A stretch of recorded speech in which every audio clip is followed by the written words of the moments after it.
An excerpt from the book The Defining Decade: Why Your Twenties Matter and How to Make the Most of Them Now by Meg Jay. The unknown thought. Uncertainty will always be part of the taking charge process. Harold Gannon, businessman. The search of youth is not for all permissibility, but rather for new ways of directly facing up to what truly counts. Erik Erikson, psychoanalyst. Aeon told me his 20-something years were like being in the middle of the ocean, like this vast, unmarked body of water. He couldn't see land in any direction, so he didn't know which way to go. He felt overwhelmed by the prospect that he could swim anywhere and go and do anything.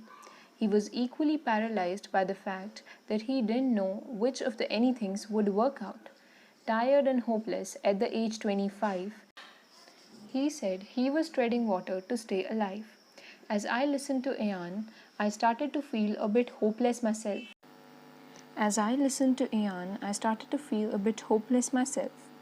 I try to, as psychologists say, meet my clients where they are.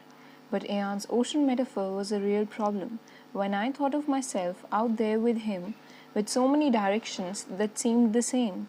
I could not come up with a good solution either. How do people get out of the ocean? I asked Aeon, wondering if he had some sense of how he might stop treading water. I don't know, he said, turning his head as he thought intently. I would say you pick a direction and start swimming, but you can't tell one way from the other, so you can't pick. You can't even tell if you are swimming towards something, so why would you use up all your energy going the wrong way? I guess all you can do is hope something comes along in a boat or something, Aeon said, almost with relief. There is a certain terror that goes along with saying, my life is up to me. It is scary to realize there's no magic, you can't just wait around. No one can really rescue you, and you have to do something. Not knowing what you want to do with your life, or not at least having some ideas about what to do next, is a defense against that terror. It is a resistance to admitting that the possibilities are not endless. It is a way of pretending that now doesn't matter. Being confused about choices is nothing more than hoping that maybe there is a way to get through life without taking charge. Rather than taking charge, Aeon hoped someone would come along, pick him up, and carry him off in a predetermined direction. It happens all the time. Maybe Aeon would hop abroad with a group of friends or with some girlfriend. He would go their way for a while and be distracted from his life a bit longer, but I knew how that would play out. He would wake up one day in a far-off land, working in a job or living in a place that had nothing at all to do with Aeon. He would be a world away from the life he would suddenly realize he wanted.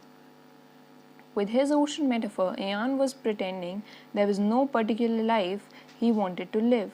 It was like he had no past and no future and no reason for going one way or the other. He was not reflecting on the years he had lived so far, and neither was he thinking through the years that were ahead. As he said, this made action impossible. Because Aeon didn't know that 20-somethings who make choices are happier than those who tread water, he kept himself confused. This was easy to do. Aeon hung out with an indecisive crowd. At the bike shop where he worked, his friends assured him he did not need to make decisions yet. We are not, they cheered. They had long discussions on the job about never settling and about never selling out. Yet, there they were, settling for underemployment and selling out their futures. I suspected Aeon was in my office because somehow he knew these conversations were full of unintentional lies. When Aeon turned to his parents about his vectorless life in the ocean, he heard other lies. His mom and dad said, "You are the best, the sky is the limit." They reminded him he could do anything he set his mind to. They did not understand that his undefined encouragement was not helpful. It led less to courage than it did to confusion. 20-somethings like Ian were raised on abstract commands like follow your dreams, reach for the stars, but they don't often know much about how to get these things done. They don't know how to get what they want, or sometimes even what they want. As Ian put it to me, almost desperately, my mom goes on to me and everybody else and about how great I am and how proud she is of me. And I want to say, for what? What exactly stands out about me?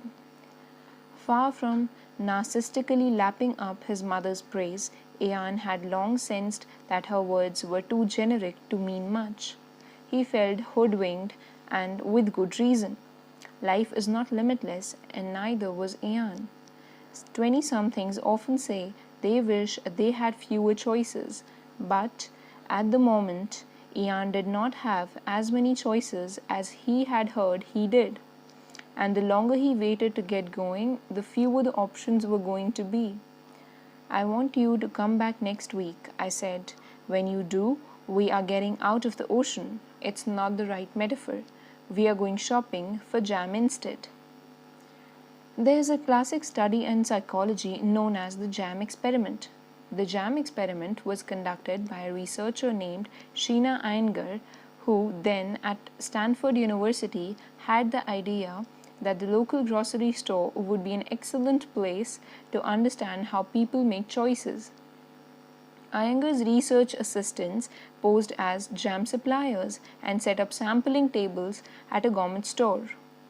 In one condition of the experiment, 6 flavors of jam were available for tasting: peach, blackberry, red currant, marmalade, kiwi, and lemon curd. In another condition, 24 flavors of jam were featured. The 6 flavors I just mentioned plus 18 others. In both conditions, customers who tasted the jam could then use a coupon to buy a jar at lower cost. The key finding in the study was that the 24 flavor table attracted more attention, yet it resulted in fewer buyers. Shoppers flocked to the exciting array, yet most became overwhelmed and dropped out of buying jam altogether. Only 3% of those who visited the 24 flavor table went on to buy jam. In contrast, shoppers who visited the 6 flavor table were more able to decide which jar was right for them, with about 30% leaving the store with jam in hand. The next week, I told Ian about the jam experiment and wondered aloud about whether he felt too overwhelmed by life's purported possibilities to pick something. I do feel overwhelmed by the idea that I could do anything with my life, he said. Then let's get concrete. Let's talk about choosing jam, I offered. Am I at the 6 flavored table or the 24 flavored table? He asked. This is an excellent question. I think part of making any decision in your 20s is realizing there is no 24 flavor table. It's a myth. Why is it a myth? Asked Ian. 20-somethings here, they are standing in front of a boundless array of choices. Being told you can do anything or go anywhere is like being in the ocean you described. It is like standing in front of the 24 flavor table. But I have yet to meet a 20-something who has 24 truly viable options. Each person is choosing from his or her own 6 flavor table at best. Ian looked at me blankly, so I went on. You have spent more than 2 decades shaping who you are. You have experiences, interests, strengths, weaknesses, diplomas, hang-ups, priorities. You did not just this moment drop onto the planet, or as you put it, into the ocean. The past 25 years are relevant. You are standing in front of 6 flavors of jam, and you know something about whether you prefer kiwi or blackcurrant. I just want things to be great, Ian said. I just want things to work out. You're keeping it vague, I challenged. You're avoiding knowing what you know. So you think I already know what I should do? I think you know something. I think they are realities. Let's start there. So this is like the lottery question, he said. What's the lottery question? I asked. Ayan continued, it's when you ask yourself what you would do with your life if you won the lottery, then you know what you really want to do.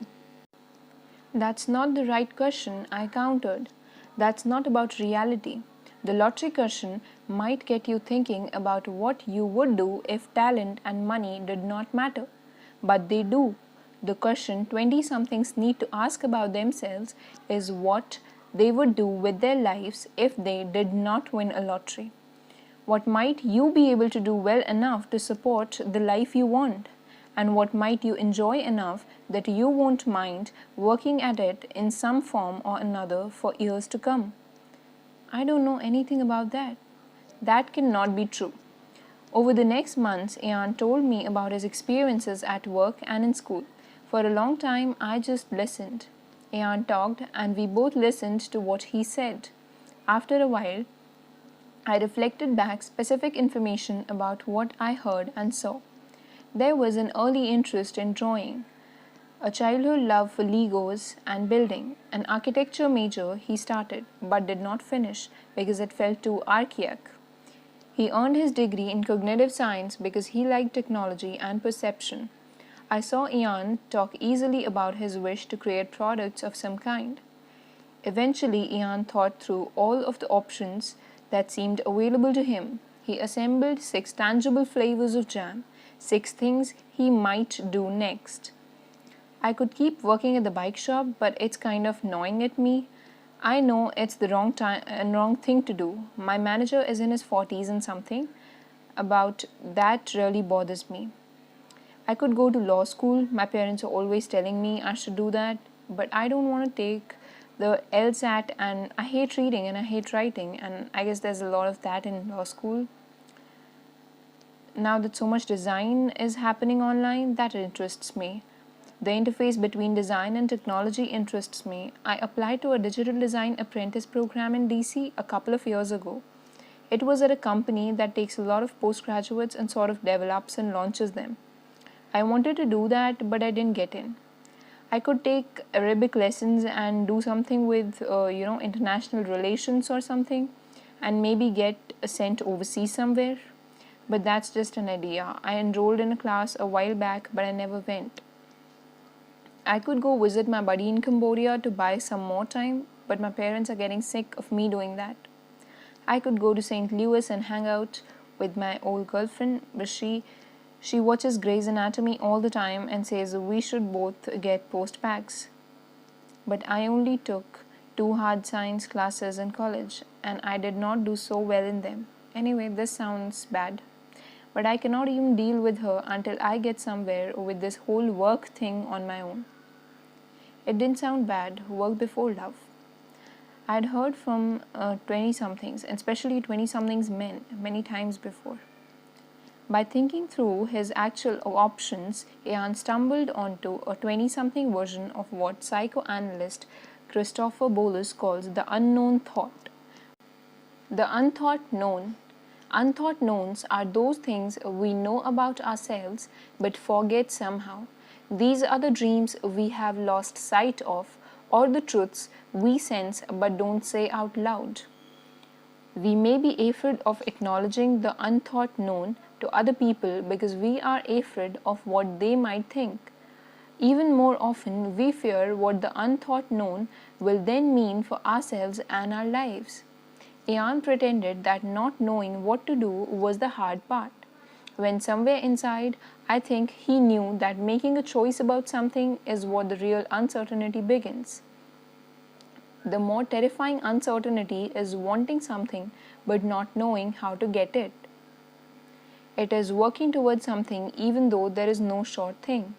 When we make choices, we open ourselves up to hard work and failure and heartbreak, so sometimes it feels easier not to know, not to choose, and not to do. But it is not. Ayan, the first day I met you, you said you were in the middle of the ocean. I got the impression there was nothing in particular you wanted to do, like you had no idea what you wanted. You were not letting yourself know your own thoughts. There is something you want. You want to try something in digital design. I don't know, Ayan hedged.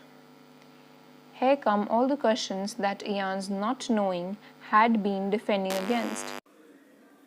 But I don't know how to get into a job in digital design. I do, I said. Then what if I start and I change my mind? Then you will do something else. This is not the only jar of jam you will ever get to buy. But if I go for it and it fails, I will have spent it. That choice will be gone. It won't be gone. It will be better informed. Important questions remain. Can you make a living? Will you like the work? These are the things you need to find out. I hung up thinking I should know if this is going to work out, if I'm going to try it. It feels safer not to pick. Not making choices is not safe. The consequences are just further away in time, like in your 30s or 40s. I just keep thinking my parents will say I should be doing something more prestigious like law, or I think I should do something more interesting like the Arabic thing. I don't want my life to be a jar of jam. That's boring. That's also what gets in the way of knowing what you know and acting on it, I said. It's called the tyranny of the should.